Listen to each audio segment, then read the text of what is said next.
পনিরটা একটুও ভালো না।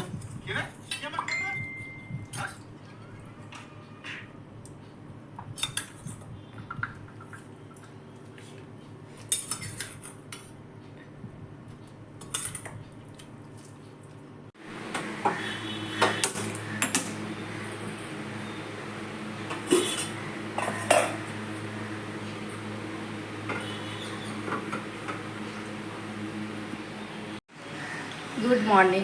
এখন বাজে 8:30। ঘুম থেকে ঠিক উঠেছি 8:10-এ। বসলাম, ফ্রেশ হলাম, টুকিটাকি কিছু কাজ ছিল ফোনে, সেগুলোকে ঠিক করলাম, দিয়ে তোমাদের সামনে আসলাম। দুধ গরম বসলাম, দুধ গরম হয়ে গেলে চা করব, চা খাবো, তারপরে কিছু ভাবা যাবে বা করা যাবে। কাল রাতে বাসন মাজা হয়নি, এই যে বাসন ওখানে ওইভাবেই রাখা রয়েছে। চা খেয়ে বাসন টাসনগুলো মাজবো। আর আর আর আর এখন আপাতত কিছু নেই। জোটো তো একদম খাটের ভেতরে চলে গেছে। আমি ঘুম থেকে উঠেছি, মানে বাইরে এসেছি, আর জোটো তাড়াতাড়ি করে খাট থেকে নিচে নেমে সোজা খাটে রয়েছে, একদম ওই ভেতর রাস্তাটাতে চলে গেছে। ওকে তো এখন পাওয়া যাবে না কোনো রকমভাবে। ও বেরোতে বেরোতে প্রায় 12:30 1টা, মানে জিপও উঠবে, ওইও উঠবে, একসাথে দুজন মিলে উঠবে। তখনই নাই গেট খোলা যাবে। নাই দেখছি যদি ও আগে বেরিয়ে যায় বা যেতে পারে, আমি যদি পারি তাহলে তো গেটটা তো আগেই খুলে যাবে, তাহলে এত গরম কষ্ট করতে হবে না। এখানে রক্ত বেরোচ্ছে, তাই তো। টিস্যুটা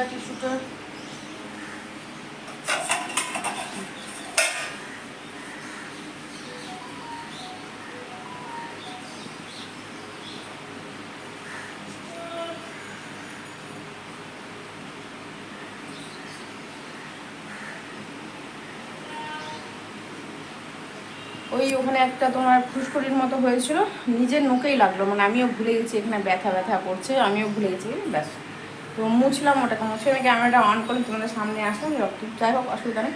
তো চলো দিনটা শুরু করলাম, দেখতে থাকো। কী খেয়েছে ভগবান জানে। দেখো যে এখন বমি করলো।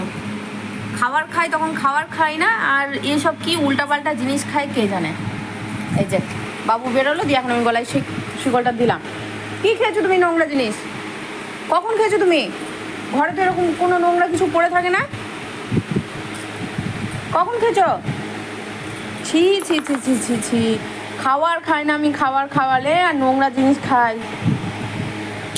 তাও বিকু খাওয়াই, ঠিক হয়ে যাবে। ওকে বিস্কিট খাইয়ে দিলাম, তার জন্য এখনও বিন্দাস হয়ে আমার সামনেও আছে। যেহেতু খাওয়া গেছে জানে, এখন আর ওকে খাওয়াবো না। আবার যখন ওর খাওয়ার টাইম হবে তখন আবার খাটে নিচে চলে। আমি টাইম মতো ওকে বেঁধে দেবো, অবশ্য তার নেই, আমার তো ভুল নেই, ওকে বাঁধতেই হবে। আর গরম যেহেতু পড়েছে, আবার জোর শুরু হয়ে গেছে। এই যে এদিকে দেখাও, এদিকে দেখো, এদিকে দেখো তাড়াতাড়ি। ওটা বমি বমি করে কি বেরিয়েছে বলো? এদেরকে বলে দাও কি বেরিয়েছে। ওটা প্যান্ডা ভাই নাক বেরিয়েছে।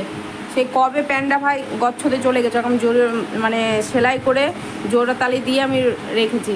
আর কবে খেয়েছে আমিও জানি না, খেলে তো আমি তো ফেলে দিই। আজকে বেরোলো ওই নাক, কালো নাক, একদম পুরো নড়ছি, মানে পাতা যেমন জলের মধ্যে পড়লে যে নষ্ট হয়েছে, যে কালারটা আসে ওই কালারটা হয়ে গেছে।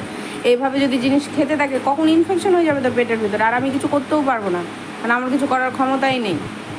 তো বলছি সুস্থ এসছি, সুস্থভাবে যেন তুই চলে যাস, তোর যাতে কোনো ক্ষতি না হয়। বাপরে বাপ, না আমি হয়েছে আমার। কালকে রাত্রে গেছিলো দোকান ঠিক না, ওই বললাম না খাওয়ার টাইমে ছিল না, বাইরে চলে গেছিলো। তো ওই তো দেখছি যে তোমার কফি নিয়ে এসছে। আর এটা প্রথম দেখলাম আমি, এটা ঝাল হবে হয়তো, কিছু একটা ঝালেরই আছে, হট মাথা লেখা আছে। আর কোল্ড কফি নিয়ে এসছে, ফালতু নিয়ে এসছে না। এমনি কফি দিয়ে কোল্ড কফি হয়ে যায়, ঠান্ডা জল দিয়ে ফ্রিজে রাখলে হয়ে যাবে, বরফ দিলে। যাই হোক, আর একটা জিনিস তোমাদের দেখাতে ভুলে গেছে, বাবু এখানে বাঁধা, গেট খোলা হয়ে গেছে, ঘরটা ঝাড় দিলাম, ও উঁচু করলো। ওই গো এই ললিপপ 4টে ছিল, একটা খেয়েছে ও। এখন রান্না কি করি বলো তো? রান্নার জন্য একটু ভাবনা চিন্তায় পড়ে গেছি আমি। কালকে আছে পনির আছে, বাঁধাকপি আছে, সেখানকার টক রয়েছে, চিকেন টক রয়েছে, এই যে ভাত বললো না, ভাত খেয়েছি, ভাত রাখা আছে, আর মাংসও আছে কিছু, আর ওই যে কিমা রাখা ছিল পেস্ট, মাংসের পেস্টটা বুঝতে পারছি না, গরমে না কিছু ইচ্ছেও করে না। বাসনগুলো মেজে নিই চলো, আর দেরি করে লাভ নেই। সকালের এনার্জি যদি এভাবে নষ্ট করে দিই তাহলে সারাদিন পড়ে রয়েছে। জোটের জন্য ভাত বসিয়ে দিলাম, একটু দেরি করেই করব।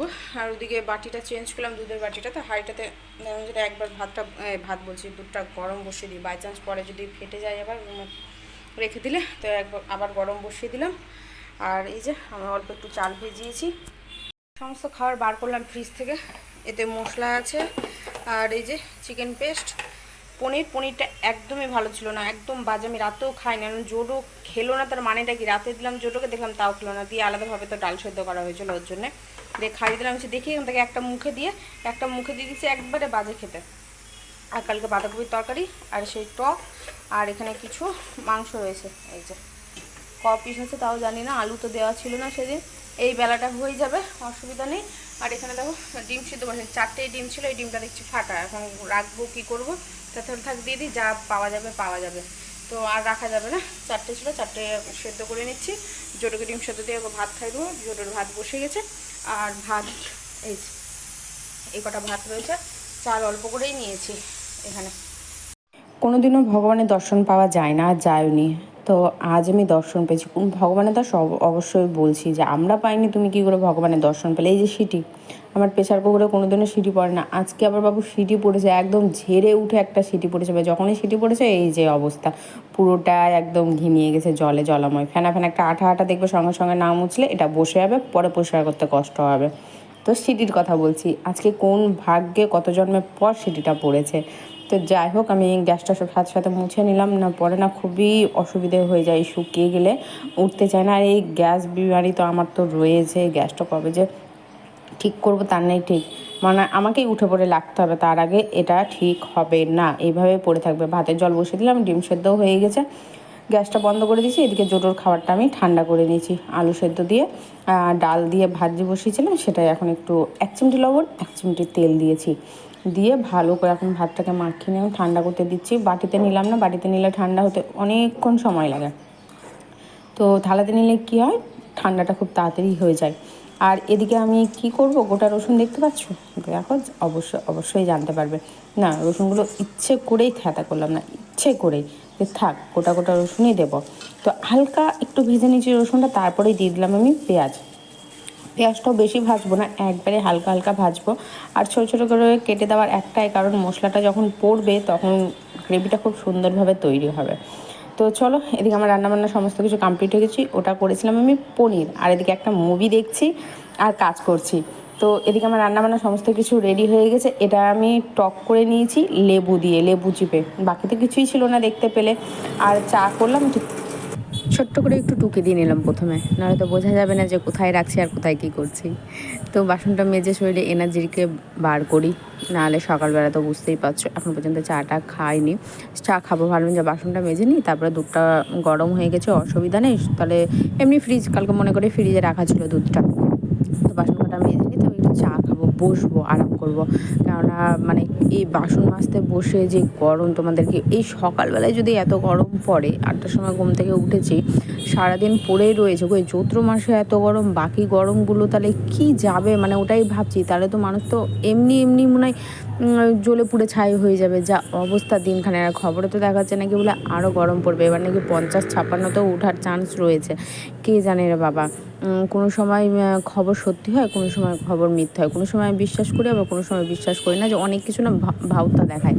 জানি না বাবা কি হবে, যা হবে সব তো তোমার আমার মানে দুজন কি সবার সাথেই হবে, তা একই। তো চলো বাসন মাজে একটু না আমি বসবো, বাপরে ভীষণ গরম লেগে গেছে।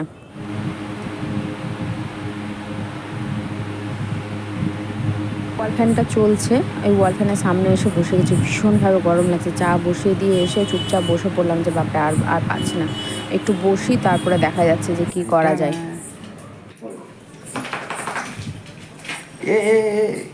জুতোকে হালকা করে ওর গামছা দিয়ে গা মুছিয়ে দিয়েছি, আর চাদরে গা মুছতে দিলাম। আমি স্নানে চলে এসেছি, আর কি আমি আর বেরোলাম না, ফোনটাকে রেখে দিয়েছিলাম। আমি ফোনটাকে তোমাকে রাখতে হবে, তুমি হাতে ধরে ভিডিও করো একটু। দিয়ে আমি বাথরুম থেকে চিৎকার করছি যে ফোন তো ধরার ঢং নেই, ফোনটা যখন ধরে আজ ক্যামেরাটা করছো, একটু ভিডিও দিকে লক্ষ্য করো, যে হ্যাঁ মানে জোরের দিকে ফোকাস করতে পেরেছো কিনা, বা যেটা দেখাচ্ছ সেটা দেখাতে পারছো কিনা। তোমার তো আবার ভিডিও করার ঢং নেই, হয় দেওয়াল দেখা যায়, না হলে হয়তো নিচের টাইলস দেখা যায়, তো ভালো করে দেখে একটু করো। কিচ্ছু করার নেই, আমাকে বাথরুম থেকে চিৎকার করতে আমি বাধ্যই হলাম। তোমরা কতটা শুনতে পাচ্ছ আমি জানি না, আমিও বুঝতে পারছি না, কিন্তু আমি যেহেতু বলেছি যে না, আমার কানে একটু হালকা আওয়াজটা আসলো, তোমরা মনে হয় না বুঝতে পারবে।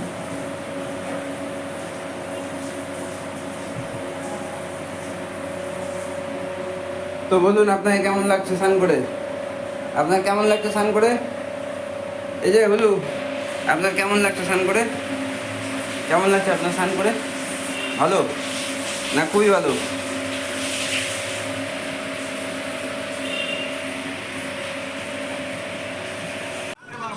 একবারে খাওয়ার সময় তোমাদের সামনে দেখা করছি, পনিরটা তো একবারে থার্ড ক্লাস পনির, এত সুন্দরভাবে রান্না করেছি।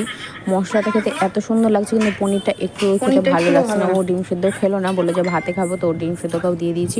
আর জোটোকে তখন আমি ভাত খাইয়ে দিয়েছি, আর আমার ডিম সেদ্ধ আমি তখনই খেয়ে নিয়েছি। আর এখন আমি নিয়ে বসে পড়েছি। পনিরটা আলাদাভাবে মশলা দিয়ে গ্রেভিভাবে তৈরি করলাম, এত সুন্দর লাগছে গ্রেভিটা, ঝোলটা, কিন্তু পনিরটা একটু ভালো আছে। আমি বললাম যে এই পনির আর কখনো নিয়ে আসবে না। আর টকটা করেছি আমি লেবু দিয়ে, আর আলাদাভাবে তো কোনো কিছু ছিল না। বড়াটা তো রয়ে গেছিলো, চিকেনের বড়াটা যেটা টক করেছিলাম একবার আম দিয়ে, তো সেটাকে লেবু দিয়ে একদম টক করে নিয়েছি। দীপ্ত বলছি খুবই টক, আমি খেতে পারবো না। আমি যখন মুখে দিচ্ছি আমার একটুকু টক লাগলো না। আর বাঁধাকপির তরকারি আর মাংস 6টা টুকরো ছিল, সে 6টা টুকরো 3টে করে আমাদের হয়ে গেল। তো আর আমি আর আলাদাভাবে করলাম না।